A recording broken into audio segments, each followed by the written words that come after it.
आपको बता दूं कि अरब देशों में लागू इस्लामिक कानून के मुताबिक पीड़ित और उसका परिवार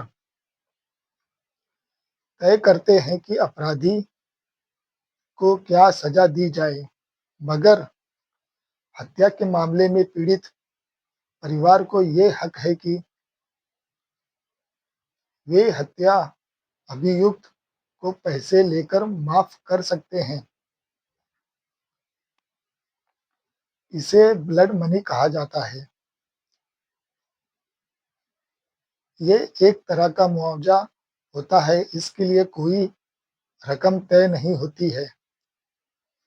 ये पीड़ित और अपराधी के परिजनों की सहमति से तय होता है।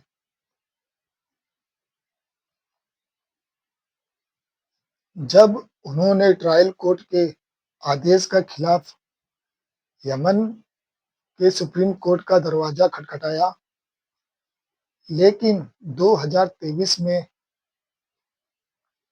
उनकी अपील खारिज कर दी गई। अब निमिषा की सजा को यमन के राष्ट्रपति ने मंजूरी दे दी है। अप्रैल में निमिषा की मां प्रेमा कुमारी ने उनसे यमन की जेल में मुलाकात की थी। जेल से लौटी निमिषा प्रिया की मां प्रेमा कुमारी ने एक वीडियो के जरिए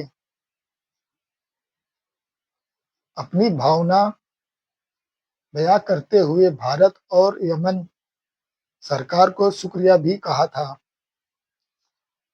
उन्होंने कहा कि उनकी बेटी सरकार की दयालुता के कारण ठीक है। जब वो जेल में गई थी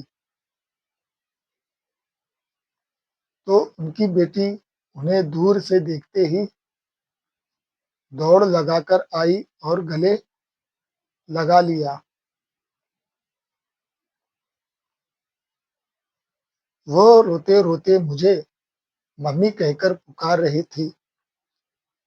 निमिषा की मां वे कई सालों अपनी बेटी से मिलने के लिए प्रयास कर रही थी,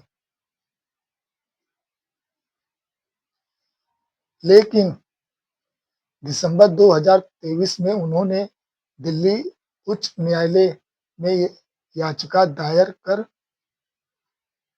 यमन जाने की अनुमति मांगी थी, ताकि वे अपनी बेटी की मौत की सजा माफ करवा सके।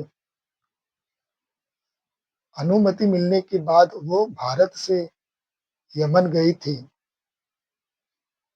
वो अभी भी यमन में ही है और ब्लड मनी के लिए बातचीत कर रही है। भारतीय नर्स निमिषा प्रिया की मदद का विदेश मंत्रालय ने भरोसा दिलाया है। विदेश मंत्रालय ने कहा कि वो नर्स प्रिया की पूरी मदद करेगा। विदेश मंत्रालय के प्रवक्ता रणधीर जायसवाल ने कहा कि हमें निमिषा प्रिया की मामले की जानकारी है।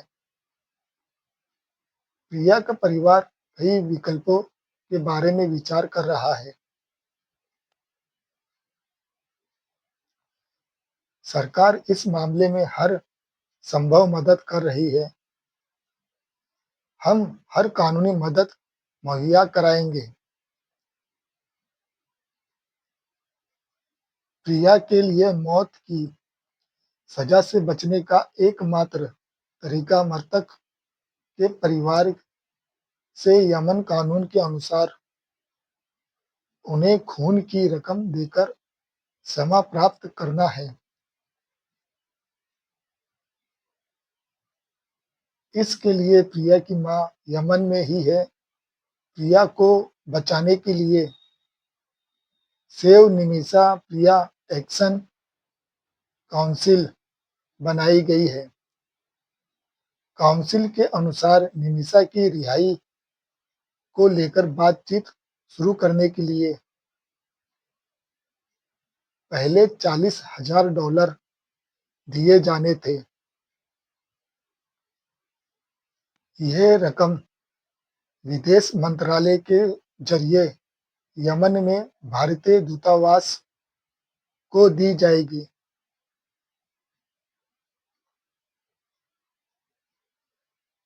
दोस्तों, हम दुआ करते हैं कि निमिषा प्रिया को इंसाफ मिले और उनकी सजा माफ हो जाए।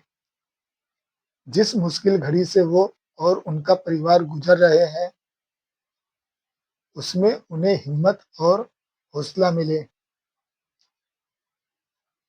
ईश्वर से प्रार्थना है कि वो सही सलामत अपने वतन लौट सके और एक नई जिंदगी की शुरुआत कर सके।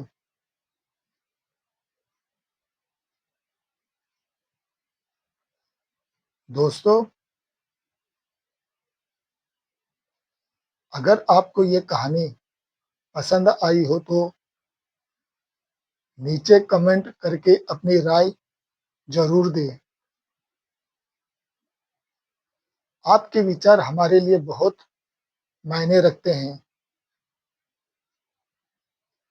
वीडियो को लाइक करें, अपने दोस्तों और परिवार के साथ शेयर करें और हमारे चैनल को सब्सक्राइब करना ना भूलें ताकि आपको ऐसे ही और कहानियाँ मिलती रहे।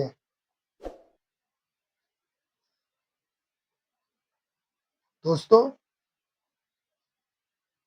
ये कहानी सुनाने का मेरा ये उपदेश है,